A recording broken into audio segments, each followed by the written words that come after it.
Body of the girl जिसके मुंह में खून था, शरीर में कोई कपड़ा नहीं था, पैर दोनों राइट एंगल में मिला गया।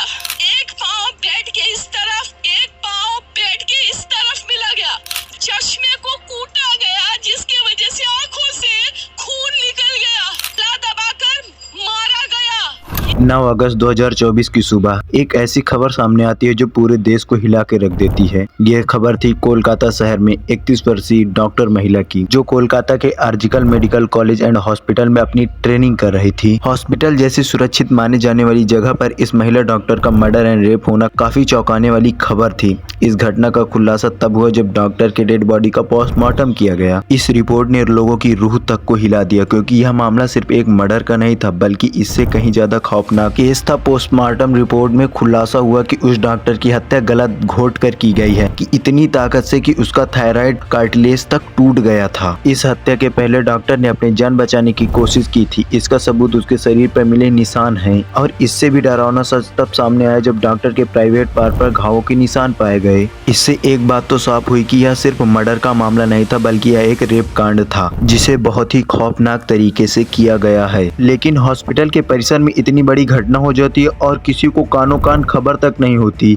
क्या उस रात कुछ ऐसा हुआ था जिसे जानकर आप गुस्से से बौखला जाओगे? क्या वहाँ और कोई था जिसने इस घटना को क्रूर अंजाम दिया है? अगर था तो आखिर वह कौन था? इन सारे सवालों के जवाब खोजते हुए हम आज की इस वीडियो को शुरू करते हैं और आपको बताएंगे कि आखिर क्या हुआ था उस रात। जो परिसर एकदम शांत होता है, जिसमें कोई भी चिलचिलाहट नहीं होती है, आखिर ऐसा क्या हुआ था उस परिसर में? और जब आपका सच से सामना होगा तो यकीन मानिए आपके भी रेंगते खड़े हो जाएंगे। तो गाइज, इस वीडियो में हम उस फीमेल डॉक्टर को श्रुति नाम से रेफर करेंगे। यह उसका रियल नेम नहीं है, तो कंफ्यूज मत होना। श्रुति एक जूनियर डॉक्टर जो कि कोलकाता के आर्जिकल मेडिकल कॉलेज एंड हॉस्पिटल में अपनी डॉक्टर की ट्रेनिंग ले रही थी। 8 अगस्त 2024 को वह दिन की तरह श्रुति अपनी नाइट शिफ्ट में होती है और अपनी जॉब कर रही होती है। तभी रात के 11 बजे उन्हें अपनी मदर का फोन आता है, जैसे कि हर दिन आता है, क्योंकि पेरेंट्स को अपने बच्चों की चिंता हमेशा रहती है। श्रुति की मदर उससे पूछती है कि क्या तुमने खाना खा लिया और तबीयत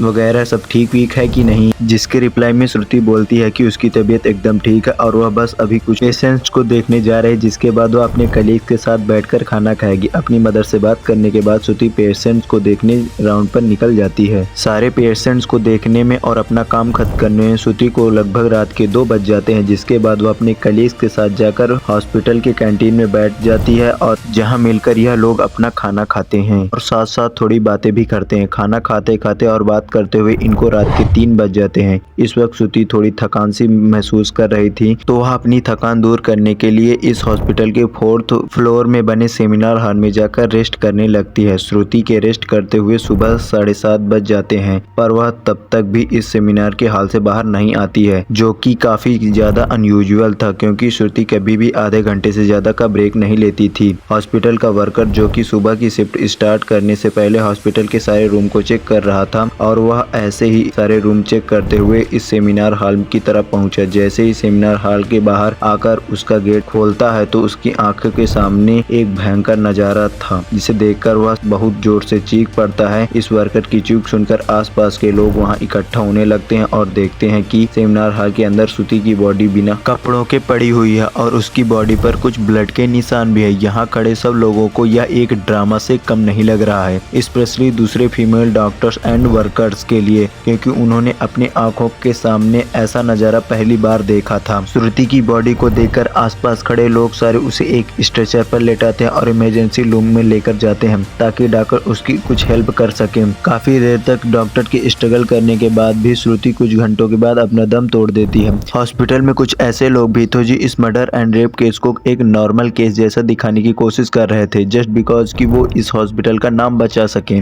बट जब पोस्टमार्टम की रिपोर्ट आती है तो सब दूध का दूध और पानी का पानी हो जाता है। इन रिपोर्ट में साफ साफ पता चल जाता है कि श्रुति के साथ किसी ने जबरदस्ती गलत हरकत करने की कोशिश करी है, और जब श्रुति अपने आप को उस इंसान से बचाने लगी तो उसका गला घोट करके इवन उसे बहुत बुरी तरीके से मारा और फिर उसका रेप किया। यह सारे प्रूफ मिलने के बाद यह केस पुलिस को हैंडओवर कर दिया जाता है और पुलिस वाले इस क्रिमिनल को पकड़ने के लिए लग जाते हैं। सबसे पहले पुलिस उस क्राइम सीन पर ही छानबीन करती है जहाँ पर सब कुछ हुआ था। किस्मत से पुलिस वालों को वहाँ पर सुरती के कुछ नेल्स एंड ब्लड सैंपल मिलते हैं और साथ ही एक ब्लूटूथ नेट बैंड भी मिलता है। यह केस शायद और ही जल्दी सॉल्व हो जाता अगर उस फ्लोर पे सीसीटीवी कैमरा लगे होते, बट बदकिस्मती से इस सेमिनार के रूम के अंदर या इसके आसपास कोई भी सीसीटीवी कैमरा नहीं लगा था। जिस रास्ते से इस फ्लोर पर एंटर किया जाता है वहाँ पर कुछ सीसीटीवी कैमरे लगे थे। पुलिस वालों ने इन सीसीटीवी कैमरा में सुबह से 3 बजे से लेके 8 बजे के बीच की रिकॉर्डिंग चेक करते हैं और इतने टाइम के बीच में कितने लोग वो उस फ्लोर में आए हैं और गए हैं। इन सीसीटीवी फोटोज को चेक करने के बाद यह पता चलता है कि वहाँ से टोटल 6 लोग फ्लोर पे आए हैं और गए हैं। यह पता लगाने के बाद पुलिस वाले एक एक करके इन 6 लोगों से पूछताछ करने के लिए बुलाते हैं कि वो लोग वहाँ पर उस टाइम क्या कर रहे थे और इन लोगों के बीच यहाँ कुछ भी अजीब दिखा कि नहीं दिखा। इन लोगों से पूछताछ के दौरान पुलिस वालों ने उनके ब्लूटूथ को ऑन करके चेक करते हैं कि जो ब्लूटूथ हेडफोन उन्हें मिला था वो इनमें से किसका है, क्योंकि अगर आपको पता हो कि एक बार अगर ब्लूटूथ किसी डिवाइस से अपना पेयर हो जाता है तो अगली बार उसी से एग्जैक्टली कनेक्ट हो जाता है। और फाइनली पुलिस वालों की यह ट्रिक काम भी आ जाती है क्योंकि ब्लूटूथ नेक बैंड इन 6 लोगों में से एक आदमी के फोन से कनेक्ट हो जाता है जिसका नाम था संजय रॉय। हाँ, यही वो कातिल है जिसने सब कुछ किया है। यह एक सिविल वॉलंटियर था। सिविल वॉलंटियर वो लोग होते हैं जो पुलिस के अंडर काम करते हैं और उनकी हेल्प करते हैं। लाइक भीड़ भाड़ वाले एरिया में देखा होगा कि कुछ ब्लू कलर की यूनिफॉर्म पहनकर ऑफिसर खड़े होते हैं, यही सिविल वॉलंटियर होते हैं। इनका काम होता है कि ज्यादा क्राउड इकट्ठा ना हो पाए। अब पुलिस वालों को तो अपना कातिल मिल चुका था, जिसके बाद वह संजय रॉय से और गुस्से में पेश आने लगे। बट संजय पुलिस वालों को कोई भी बात का जवाब नहीं दे रहा था क्योंकि उसने बहुत ज्यादा नशा किया था। वो इस हालत में नहीं था कि वो कुछ बता सके। पुलिस वालों ने संजय के फोन को चेक किया जिसमें भर भर के पोर्नोग्राफिक कंटेंट मिले से यह यकीन शक में बदल गया। इसके बाद पुलिस वालों ने संजय को और ज्यादा डराने लगते हैं, जिसके बाद फाइनली वो अपना गुनाह कबूल कर लेता है। दोस्तों, बहुत मेहनत के बाद एक लड़की डॉक्टर बनती है और उसके साथ ऐसा होता है। ऐसा नहीं होना चाहिए, ये गुनाह है, उसके तो फांसी की सजा मिलनी चाहिए।